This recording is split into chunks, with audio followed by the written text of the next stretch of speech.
नमस्कार, आदाब। मैं अनूप सोनी क्राइम पेट्रोल सतर्क के ब्लैक हेडलाइंस अध्याय के आज के एपिसोड में आप सबका स्वागत करता हूं। आज एक ऐसा सुलगता हुआ केस आपके सामने है जो अपने आप में एक मिसाल है इंसान के अलग अलग मुखौटों की।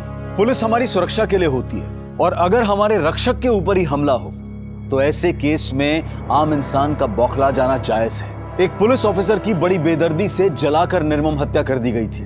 मानो कातिल ने पूरे पुलिस डिपार्टमेंट को चैलेंज किया था और इस ब्लैक हेडलाइंस ने न सिर्फ उत्तर प्रदेश पुलिस को बल्कि साथ ही साथ पूरे देश को हिलाकर रख दिया था।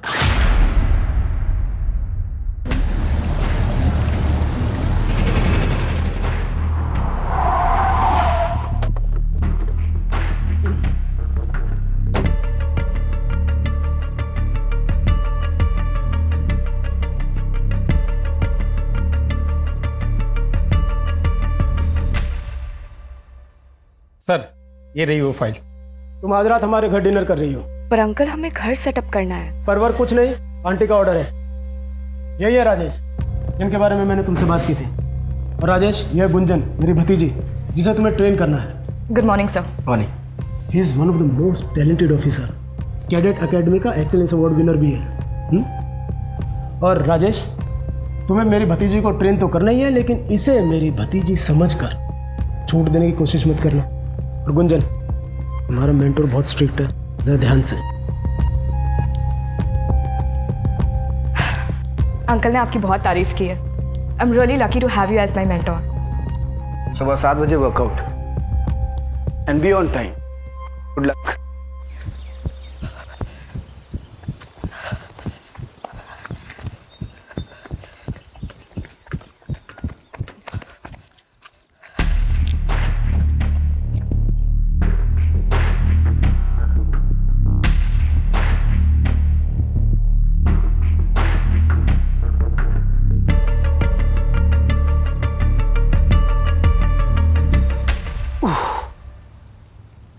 कितने राउंड्स?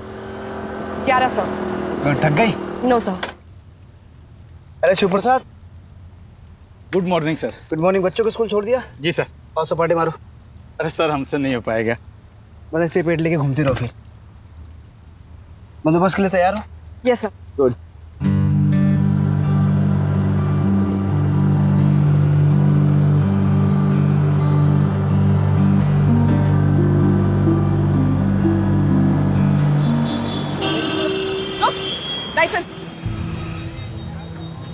सर, पहले दिन नाकाबंदी मैडम से नहीं हो पाएगा। देखिए, हार मान जाएंगे। अगर आज ये हार मान गई तो आगे बड़ी ऑफिसर कैसे बनेगी? हेलो, रुको। लाइसेंस। मैडम, लाइसेंस घर पे है, आप भी घर जाओ। क्यों अपनी धूप में त्वचा खराब कर रही हो? त्वचा काली पड़ जाएगी। औरत से बात करने की तमीज सीख ले, वरना तेरे चेहरे का रंग बिगाड़ दूंगा मैं। लाइसेंस दिखा। चल। विदाउट हेलमेट और फैंसी नंबर प्लेट और महिला पुलिसकर्मी से बदतमीजी से पेश आया, मेंशन करके फाइन मारो। Yes sir.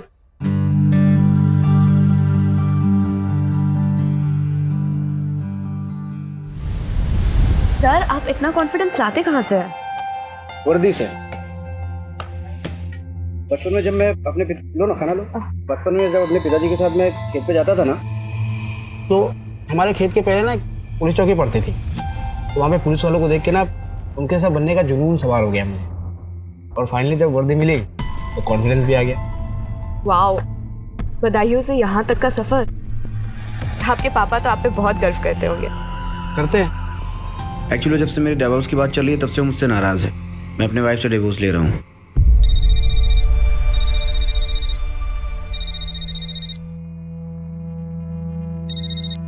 हाँ। कहाँ तक पहुँचे? कहाँ पहुँचे मतलब? तुमसे तो बात ही करनी बेकार है। सोनू का बर्थडे भी याद नहीं है ना आज तुमको? हेलो हेलो, सॉरी, कुछ अर्जेंसी है, मुझे निकलना पड़ेगा। Okay sir.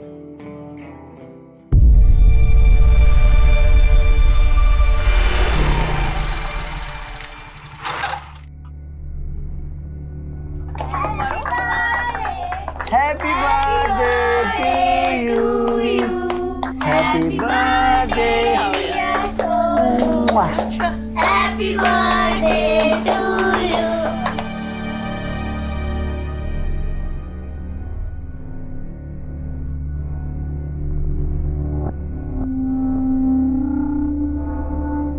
मुझे सुबह जल्दी उठना है।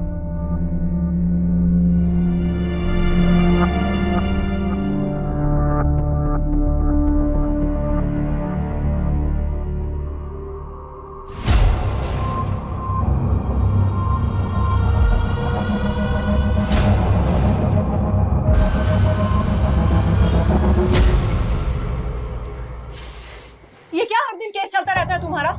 हम सब बहुत अच्छे से समझते हैं। बहुत थके हुए हैं। अरे थकते तो तुम पहले भी थे राजेश, पर कम से कम बच्चों को समय तो देते थे। आजकल बहुत ज्यादा बिजी रहते हैं, बहुत ज्यादा काम है, समझा? हाँ, बहुत काम है तुमको। अरे पहले तो तुम घर आते थे हमारे हाथ का खाना खाने के लिए भाग भाग के। अब क्या हो गया है? यार हमको तुमसे बहस नहीं करनी, हमको नींद आ रही है, सुबह जल्दी उठना है, सो जाओ।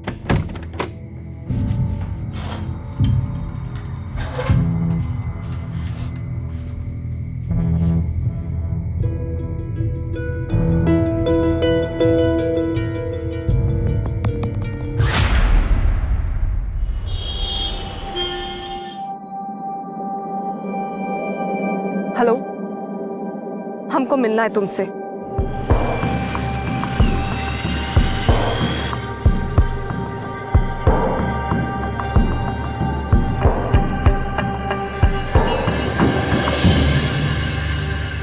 आपने जैसा कहा हम वैसा ही कर रहे हैं।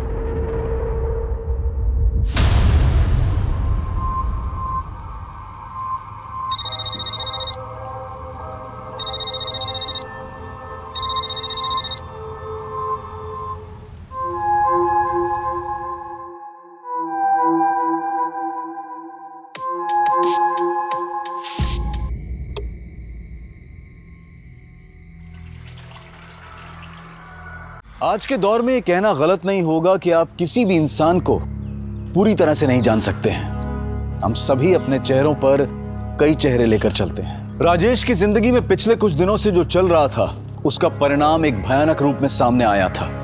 इतना तो तय था कि वारदात के बाद सामान्य रूप से चल रही कई जिंदगियों में भूचाल आने वाला था।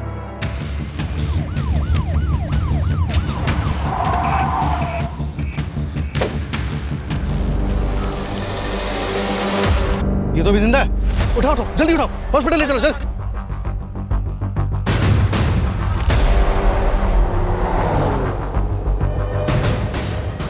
आइए आईडी नंबर नोट करो, 7741। इसकी इंफॉर्मेशन निकालो जल्दी।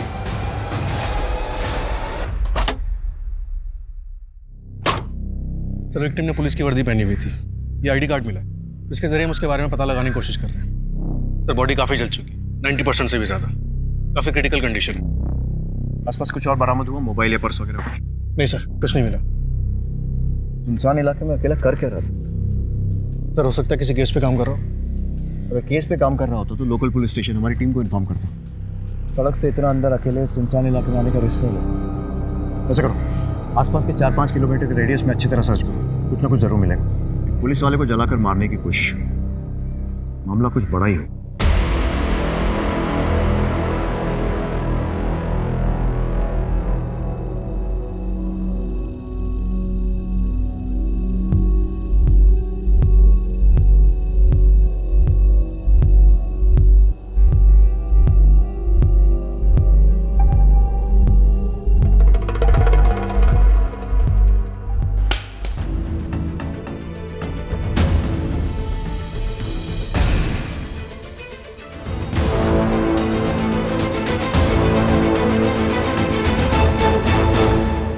ओके सर, विक्टिम के आईडी कार्ड से पता चला है कि उसका नाम राजेश कुमार है, कुंदीनगर थाने में सब इंस्पेक्टर है। बाकी की डिटेल जानने के लिए थाने के इंस्पेक्टर सुनील त्यागी से बात करनी होगी।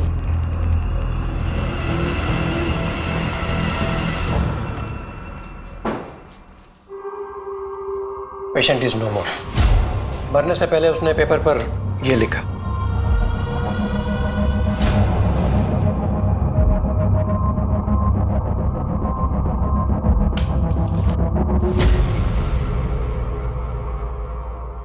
डॉक्टर, हमें बॉडी की ऑटोप्सी रिपोर्ट कितनी जल्दी मिल सकती है?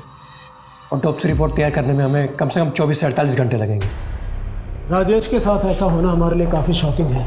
राजेश उस इलाके में किसी केस की इंक्वायरी के लिए गया था? केस? राजेश तो काफ़ी वक्त से सस्पेंडेड था, उस पर तो डिपार्टमेंटल इंक्वायरी चल रही थी। इंक्वायरी? जी।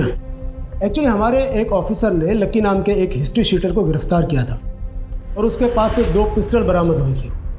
काफ़ी पूछताछ के बाद उसने कबूल किया कि वो पिस्टल उसे राजेश ने दिए थे। राजेश उस वक्त हमारे थाने का आर्म्स इंचार्ज था। ये लकी अभी भी आपकी कस्टडी में है? जी हाँ। अच्छा, ये आमला कौन है? राजेश की बीवी।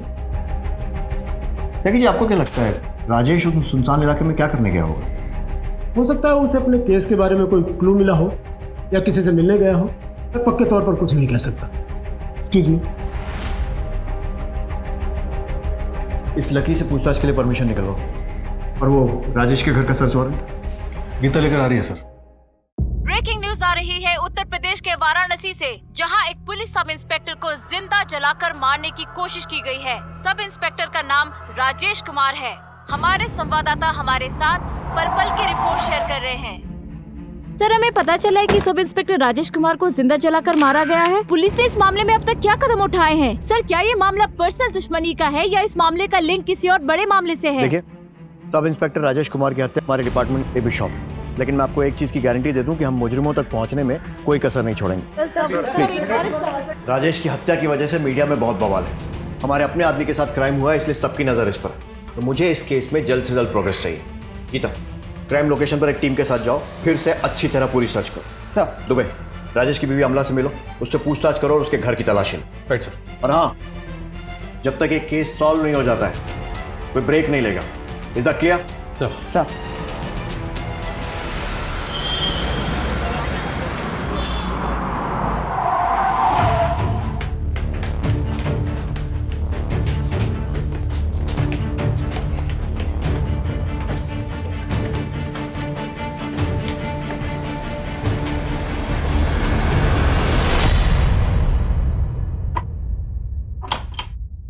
तोड़ दो ताला।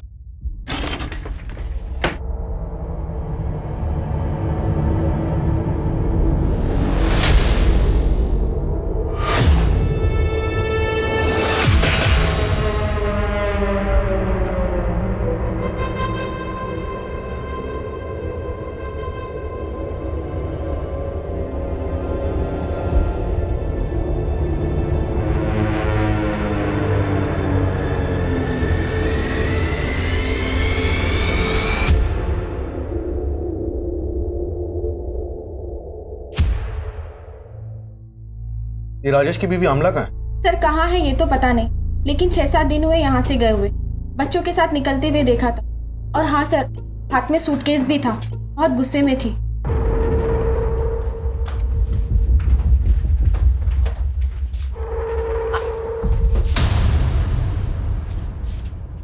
सर, हमने बाद में राजेश से भी पूछा।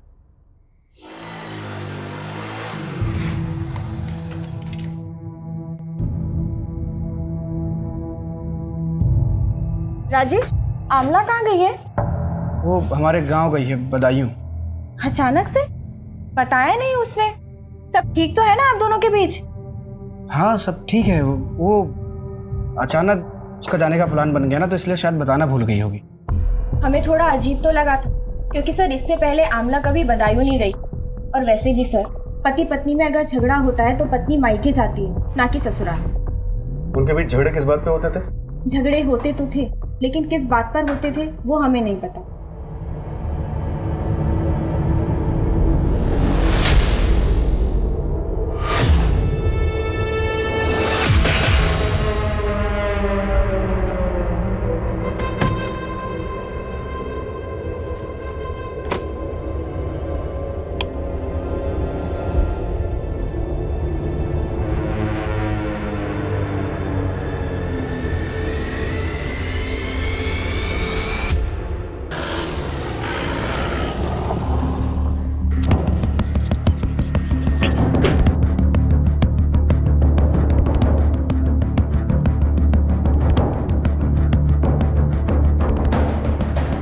पुलिस टीम ने इस उलझे हुए केस को सुलझाने की कोशिश में दिन रात एक कर दिया था, पर यह मर्डर मिस्ट्री दिन पर दिन उनके लिए उलझती ही जा रही थी।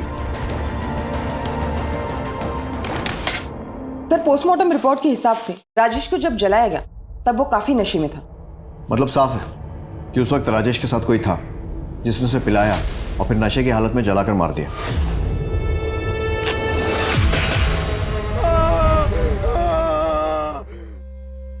क्राइम स्पॉट से कुछ और?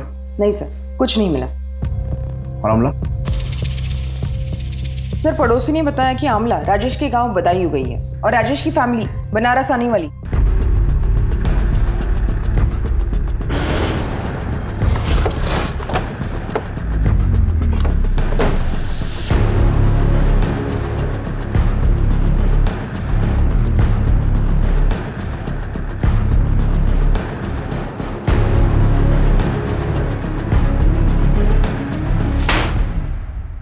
इंस्पेक्टर राजेश कुमार को मारने के लिए किसको भेजा? क्या बोल रहे हैं सर आप ये? देख सर, ये एक्टिंग कहीं और जाकर दिखाना। तेरी पूरी हिस्ट्री है हमारे पास, तो सीधे सीधे बता कि तेरे किस आदमी ने राजेश को मारा है।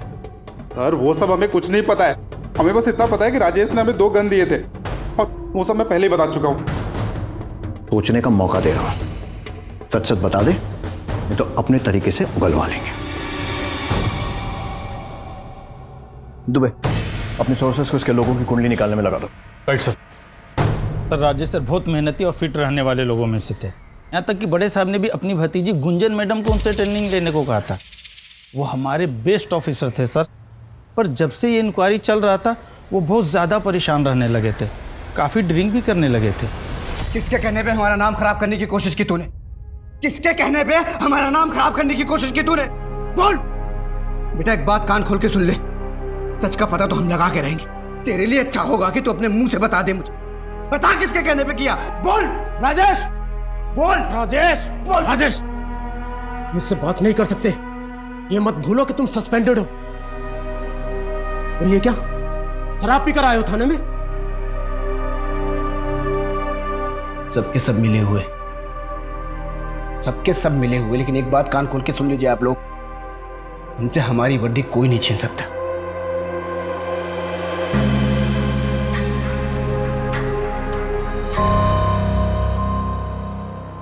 अच्छा, राजेश की थाने में बाकी सब लोगों के साथ कैसी बनती थी? बाकी सब लोग के साथ तो ठीक ही था, पर अजय सर के साथ शुरू से उनका 36 का आंकड़ा था। क्या बकवास कर रहा मेरे बारे में तू? हाँ, क्या बकवास कर रहा तू? कॉलर छोड़ा पहले। क्या बकवास कर रहा है? अकेला क्या पूरे थाने को पता है? सर दोनों में काफी हाथापाई भी हुई थी। राजेश सर बहुत गुस्से में थे, किसी की भी नहीं सुन रहे थे। बात क्या थी वो तो नहीं जानते सर, पर इस लड़ाई के बारे में सभी को पता है। हाँ हुई थी झड़प, लेकिन हमने उसे कुछ गलत नहीं पूछा था। मतलब? थाने में सबको खबर थी कि राजेश सुनील सर के भतीजे गुंजन के साथ कुछ ज्यादा ही समय बिता रहा है। हमने बस वही पूछा था उससे।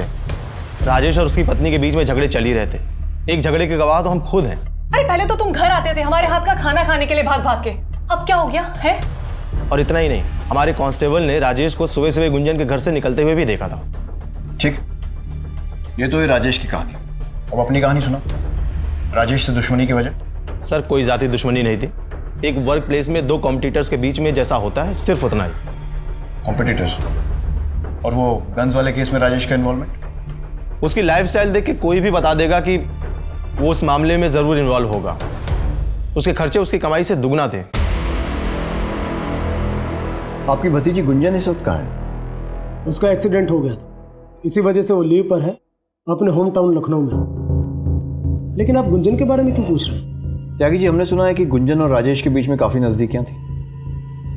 देखिए, राजेश एक शादीशुदा बाल बच्चेदार आदमी था और गुंजन एक पढ़ी लिखी समझदार लड़की है। पहली बात तो ऐसा कुछ हुआ नहीं, और अगर ऐसा कुछ होता भी तो आपको नहीं लगता कि मैंने टैकल कर लिया होता?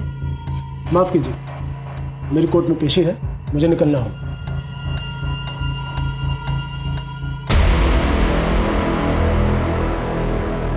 जैसे जैसे इन्वेस्टिगेशन आगे बढ़ रही थी, नए नए खुलासे हो रहे थे। एक पुलिस ऑफिसर की जिंदगी में वर्दी और ओहदे के अलावा कई केसेस की उलझनें भी होती हैं, और कई बार उन उलझनों का असर जाती जिंदगी पर पड़ता है और कई बार जाती जिंदगी का असर काम पर। राजेश मर्डर केस की अब तक की तहकीकात में दोनों ही पहलू बहुत उलझे हुए मिल रहे थे और ये केस अब बहुत बड़ा हो गया था।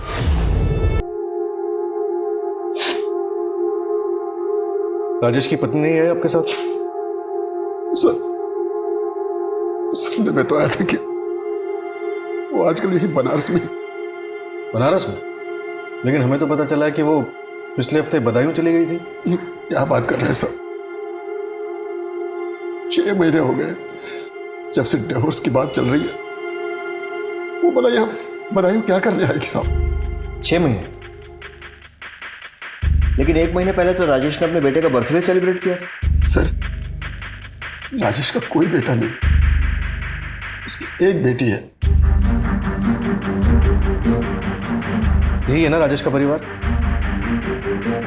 नहीं साहब, ये राजेश का परिवार नहीं है।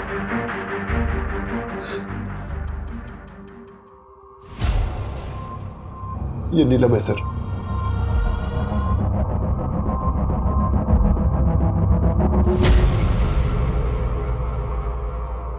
तो क्या नीलम दूसरी औरत के बारे में सही कह रही थी?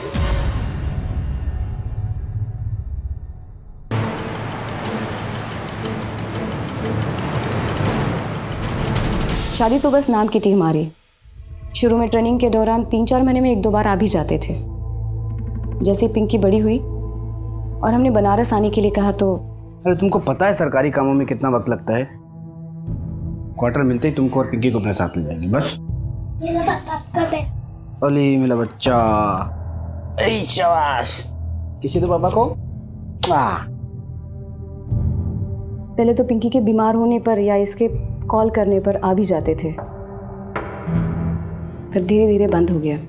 मुझे हमेशा से ऐसे लगता था कि वो मुझसे कुछ छुपा रहे हैं। नीलम, तुम यहाँ बनारस में? पिंकी कहाँ है? मासी की है ललनपुर में। अभी तो हम बहुत बिजी हैं, तुम चलो हम शाम को मिलने मासी के घर आते हैं। वो हवलदार भैया बोले आप यही रहते पुलिस क्वार्टर में? हाँ।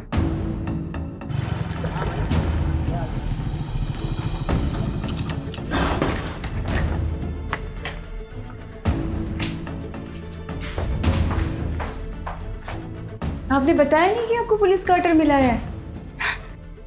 हम तो पिंकी की स्कूल शुरू होने से पहले ही शिफ्ट हो जाते यहाँ। अरे हम बताने वाले थे, भूल गए।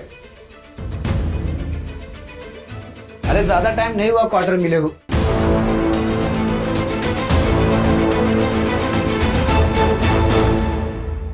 उस दिन हमारा बहुत झगड़ा हुआ, यहाँ तक कि हमने बहुत जिद भी की वहाँ रहने के लिए, पर उन्होंने हमें समझाकर गांव भेज दिया।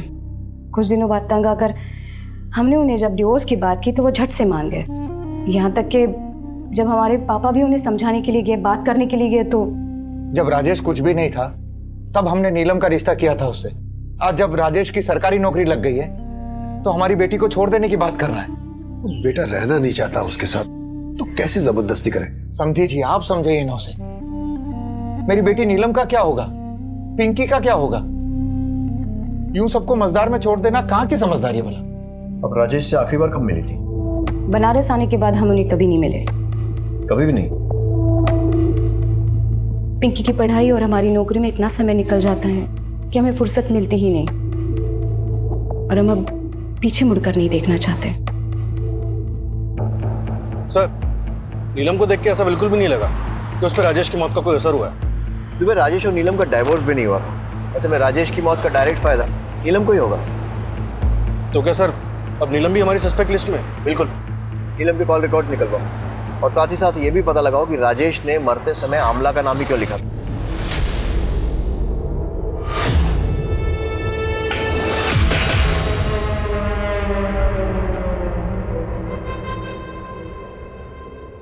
कहते हैं कि हर इंसान के कितने मुखौटे होते हैं ये वो खुद भी नहीं जानता।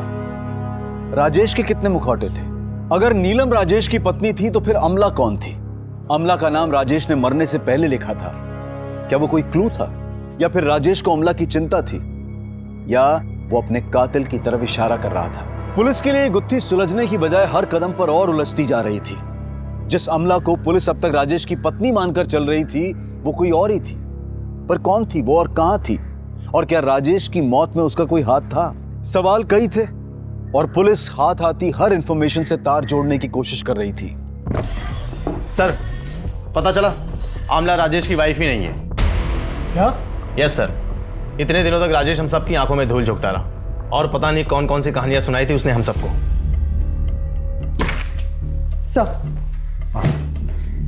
सर, हर सीसीटीवी फुटेज चेक किया लेकिन राजेश का कहीं पर भी कोई फुटेज नहीं मिला।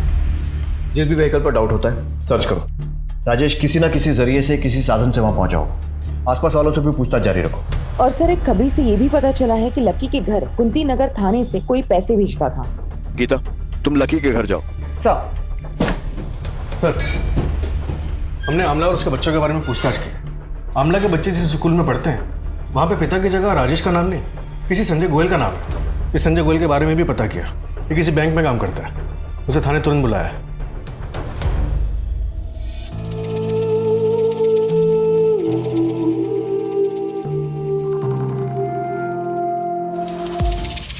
सर, हमारा तलाक 2 साल पहले हो गया था।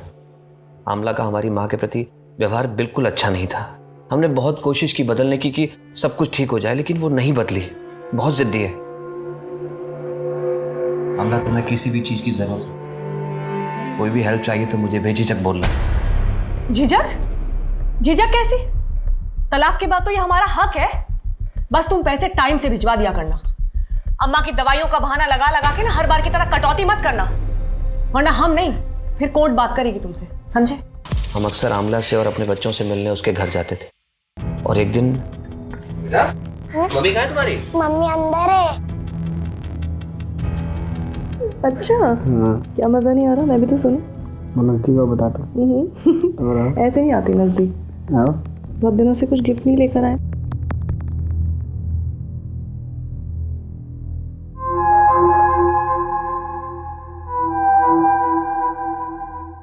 क्या कहा तुमने? शादीशुदा है और एक बच्चा भी है। तुम इससे मिली कहाँ? यहीं रहता है पास में। बेचारा हर दिन मशक्कत करता था खाने के लिए, तो एक दिन हमने सोचा घर पर ही बुला लेते हैं। बस तभी से यहीं का होकर रह गया है। और फिर संजय, तुम तो जानती हो हमारे हाथ के खाने का जादू है ना। एक शादीशुदा आदमी के साथ रहकर तुम्हें क्या मिल जाएगा? और ये बच्चे, इनके बारे में सोचा है कभी? जब ये सब देखेंगे तो क्या असर पड़ेगा उन पर? संजय, बच्चों के बारे में सोचकर ही ये कदम उठा रहे हैं। सरकारी नौकरी करता है राजेश। दोनों बच्चों का भविष्य एकदम सुरक्षित रहेगा। और तो और अपनी बीवी को तलाक देने के लिए भी तैयार है हमारे लिए। सर, आमला ने अपनी जिद के आगे किसी की नहीं सुनी, ना तब ना अब। लेकिन हमारा डर गलत नहीं था सर।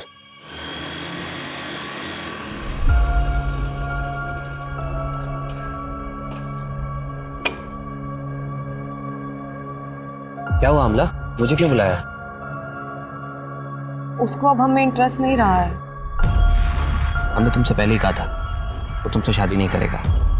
तुम ही सपने देख रही थी शादी की उससे। राजेश पुलिस में है, अच्छा कमाता है, अच्छा दिखता है। अब इस उम्र में भला राजेश से बेहतर 2 बच्चों के साथ हमको और कौन मिलेगा? हम नहीं थे तुम्हारे पास? राजेश ने हमारे लिए अपने बीवी बच्चों को छोड़ दिया, और तुमने अपनी माँ के लिए हमें ही छोड़ दिया। हम बच्चों की स्कूल की फीस भी भरनी है। हमको तो समझ ही नहीं आ रहा है कि हम इतना सारा खर्चा अकेले कैसे उठाएंगे। चिंता नहीं करना, हम कल ही तुम्हारे अकाउंट में पैसे भिजवा देंगे। आमला से आखिरी बार कब मिले थे? सर, मिले तो नहीं, लेकिन कुछ दिन पहले उसका फ़ोन आया था। किसी प्रॉपर्टी डीलर का नंबर मांग रही थी। हमने वो नंबर फॉरवर्ड कर दिया और तब से लेके अब तक हमारी कोई मुलाकात नहीं हुई उससे। हमें उस प्रॉपर्टी डीलर की डिटेल्स चाहिए। जी। नंबर बोलो। दुबे, इस प्रॉपर्टी डीलर से बात करो। मैं गुंजन से पूछताछ के लिए निकलता हूँ। Right sir.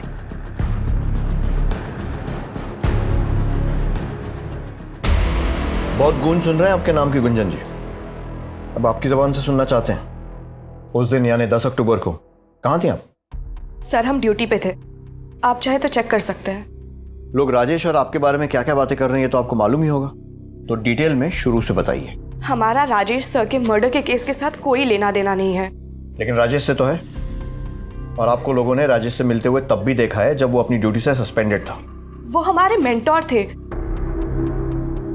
हम बुरे वक्त में उनसे मिल भी नहीं सकते। बिल्कुल मिल सकते हैं।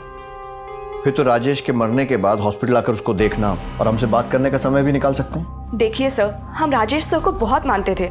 वो हमें ट्रेन कर रहे थे और हम इमोशनली भी काफी कनेक्टेड थे। और जब हमारा एक्सीडेंट हुआ तब अंकल ने बोला कि मैंने भैया को फ़ोन कर दिया है, वो बस पहुंचने ही वाले होंगे। तुम उनके साथ घर चले जाओ, तुम्हें अच्छा लगेगा। क्या राजेश की मौत का उसके केस से कोई लेना देना हो सकता है? राजेश सर हमेशा कहा करते थे कि उन्हें कोई फंसा रहा है, पर अंकल का कहना था कि राजेश सर अच्छे इंसान नहीं है। मैंने समझाया था ना तुम्हें, राजेश अच्छा इंसान नहीं है, मत पड़ो उसके चक्कर में। देखा क्या सच्चाई है उसकी। अब जैसा मैं कहूँ वैसा करो। तुम्हारे और राजेश के बीच में जो कुछ था उसे भूल जाओ, खामा बदनामी होगी। कुछ दिन बाद मैं तुम्हारा ट्रांसफर किसी दूसरी जगह कर दूंगा, तुम वहां से अपनी जिंदगी की नई शुरुआत करना। अब तो ऐसी हालत हो गई है कि किसी पे भी भरोसा करने की हिम्मत नहीं होती।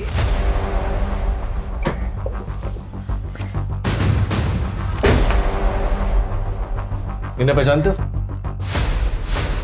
उन्हें तो कुछ दिन पहले ही मकान किराए पे दिलाया था। एड्रेस क्या है, लिख के दो।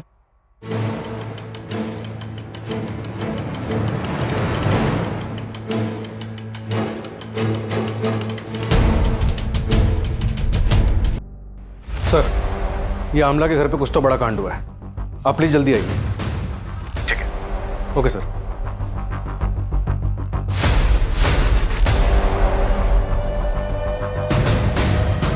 अक्टूबर की रात को क्या आपने इस आदमी को यहाँ आते जाते देखा? वैसे तो देर शाम कोई आता जाता नहीं, लेकिन हाँ, जब हम घर को वापस जा रहे थे तो हमने देखा कि स्कूटर पर 2 लोग आए थे और अंधेरे में जा रहे थे। आप और कुछ बता सकते हैं उन लोगों के बारे में या फिर उस स्कूटर के बारे में? नहीं मैडम जी, क्या अंधेरा बहुत था और साफ सुथरा दिखाई नहीं पड़ रहा था, लेकिन हाँ, हम ये जरूर कहेंगे कि हमने स्कूटर का कलर सफेद देखा था। सर, आमला ने राजेश को यहाँ जख्मी किया और उसके बाद उसकी बॉडी को जला दिया। पोस्टमार्टम में किसी भी जख्म का जिक्र नहीं है, लेकिन एक क्राइम सीन देखकर लगता है कि अकेले आमला का काम तो नहीं हो सकता। जरूर कोई ना कोई था जो उसकी मदद कर रहा था।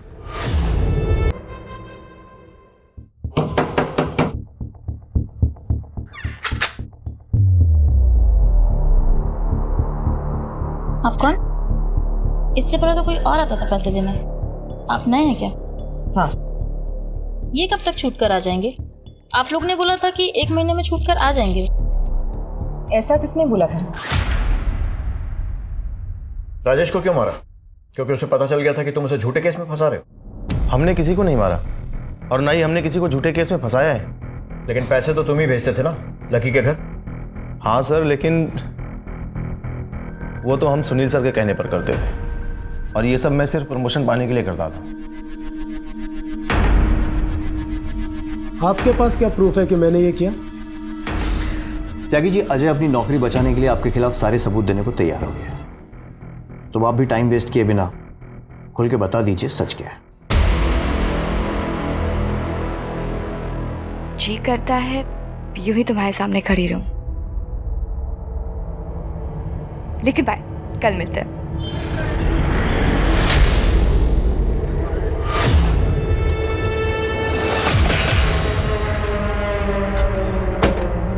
तुम्हें उसे जो सिखाना था तुमने सिखा दिया।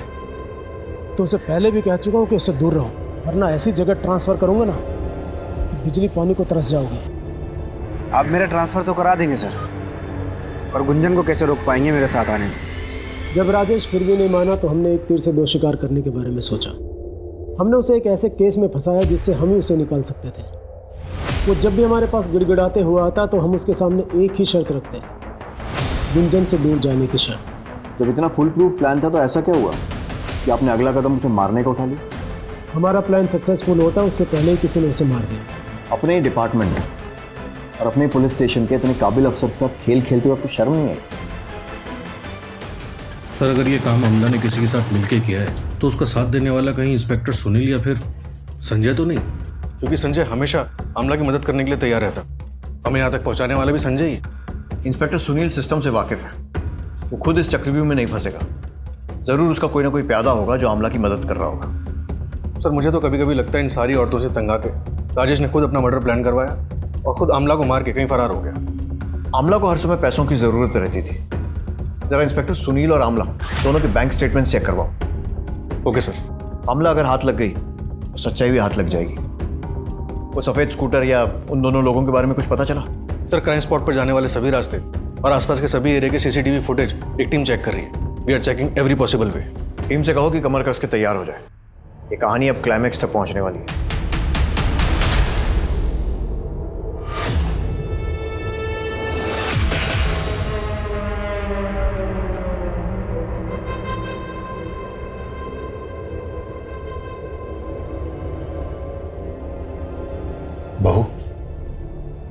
बच्ची को लेकर तुम घर आ जाओ। घर? कौन सा घर? हमने तो काफी पहले ही छोड़कर आ जाना चाहिए था।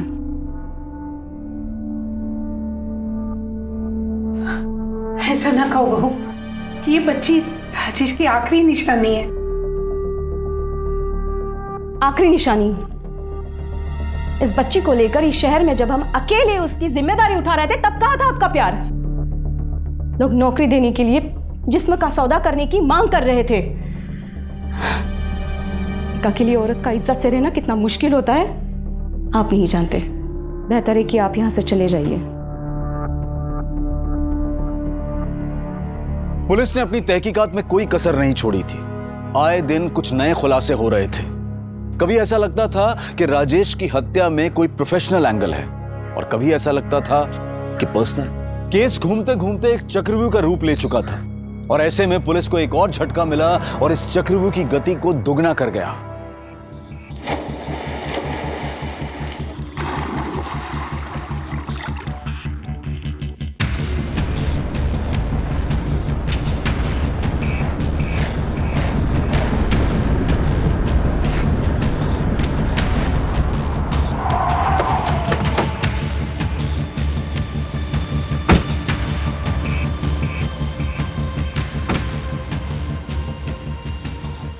हमें सूटकेस में क्लैश के होने की खबर मिली थी।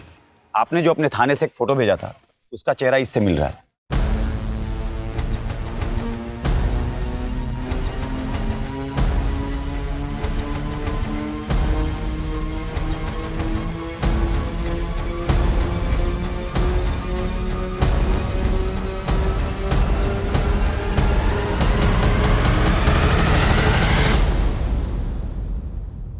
बच्चों का कुछ पता चला? डाइवर्स लगा दिए हैं काम पे।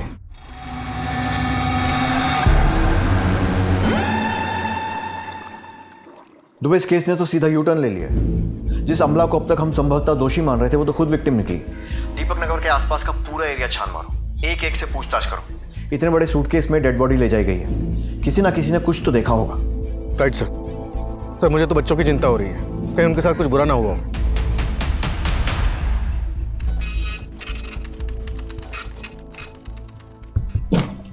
सर हमने आमना, नीलम और राजेश तीनों के पिछले कई हफ्तों के फ़ोन लोकेशन मैच किए। सरप्राइजिंगली तीनों की लोकेशन कई बार एक ही जगह दिखा रहा है। दुबे, अब तक की कहानी हमें जिस दिशा में ले जा रही है, इन तीनों का इंटेंशनली एक साथ होना तो इम्पॉसिबल ही है। ज़रूर नीलम ही आमला और राजेश का पीछा करती थी। लेकिन सर पिछले कुछ दिनों से नीलम की लोकेशन अलग दिखा रहा है। हो सकता है उसने अपना फ़ोन बदल लिया हो या फिर ये सब मर्डर के पहले की तैयारी हो। सर डीएनए रिपोर्ट के मुताबिक घर में आमला के ब्लड के अलावा राजेश का ब्लड भी था। दोनों का? लेकिन फिर कातिल ने इतनी अलग अलग तरीके से दोनों को ठिकाने क्यों लगाया? सर दोनों को मारने का मोटिव गुंजन और नीलम के पास ही। हो सकता है गुंजन को आमला के बारे में पता चल गया हो और उसने दोनों को मार दिया। तो फिर आमला के बच्चे कहाँ हैं? ये भी हो सकता है कि संजय ने बच्चों को पाने के लिए आमला को मारा और जब बीच बचाव के लिए राजेश आया तो उसे भी मारना पड़ा। लेकिन सर उस प्रॉपर्टी डीलर का एड्रेस हमें संजय नहीं दिया था। सर मिले तो नहीं, लेकिन कुछ दिन पहले उसका फ़ोन आया था। किसी प्रॉपर्टी डीलर का नंबर मांग रही थी। You're right, हम अपने मदद करने वालों पर शक नहीं करते, लेकिन हो सकता है मदद इस बार किसी इरादे से की गई। इस केस में हम किसी को भी रडार से बाहर नहीं जाने दे सकते। साहब इसमें हमारी कोई गलती नहीं है। जितना पूछा है उतना बता। हमें पता चला है कि सूटकेस तेरे सामने फेंका गया था। हाँ पर वो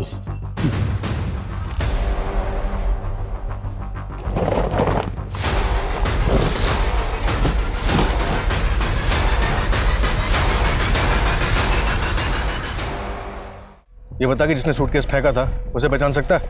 हाँ पहचान सकता हूँ साहब, वो आप ही लोग में से थे।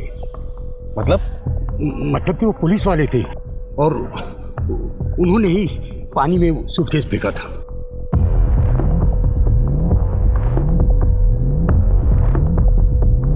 ये था? नहीं। ये? नहीं, ये भी नहीं। ये? यही था साहब, यही था। क्या हुआ साहब? ये नया सूटकेस पानी में कहाँ फेंक दिए?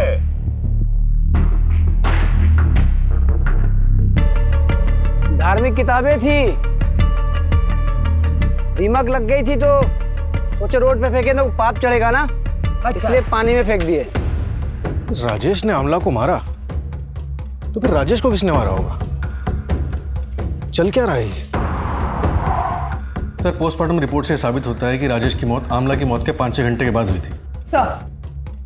सर एक सीसीटीवी फुटेज में हमें उस व्हाइट स्कूटर पर 2 लोग दिखाई दिए, लेकिन वो फुटेज इतनी क्लियर नहीं है। सर ये देखिए, फिर हमें ये एमके रोड का फुटेज मिला है जिसमें इस व्हाइट स्कूटर का नंबर साफ दिखाई दे रहा है और जिसके नाम पर रजिस्टर्ड है उसका पता चल गया है। तुम्हारे मोबाइल की लोकेशन उसी जगह मिली है या राजेश जली हुई हालत में मिला था? तो भलाई इसी में है, सीधे सीधे सब कुछ बता दो।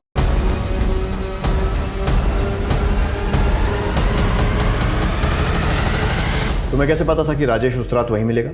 हम बहुत दिन से उसका पीछा कर रहे थे सर, और उस दिन तुमने अगर हमसे शादी नहीं की ना तो हम जाके सबको सच्चाई बता देंगे। अरे केस तो तुम्हारे ऊपर पहले ही चल रहा है और तुम्हारी नौकरी भी 100% जाएगी। जान से मारेगी। फिर थोड़ी देर बाद राजेश दोनों बच्चों को घर से लेके बाहर गया।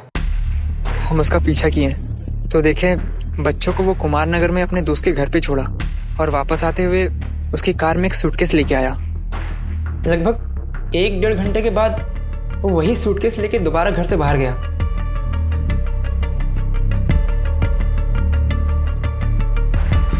हमको कुछ गड़बड़ लगा सर, इसलिए हम अपना दोस्त को फोन करके बुला लिए। उसके बाद हम दोनों राजेश की गाड़ी का पीछा करने लगे।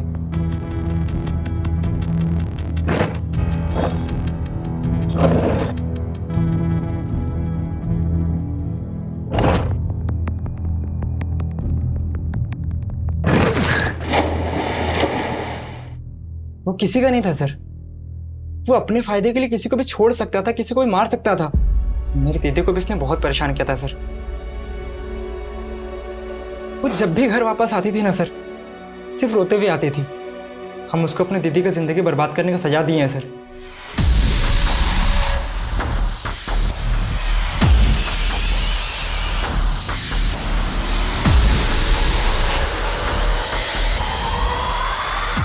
और ये सोचे हो कि सजा देने के चक्कर में तुमने खुद को कितनी बड़ी सजा दी है, और उससे भी बड़ी सजा दी है अपने परिवार को।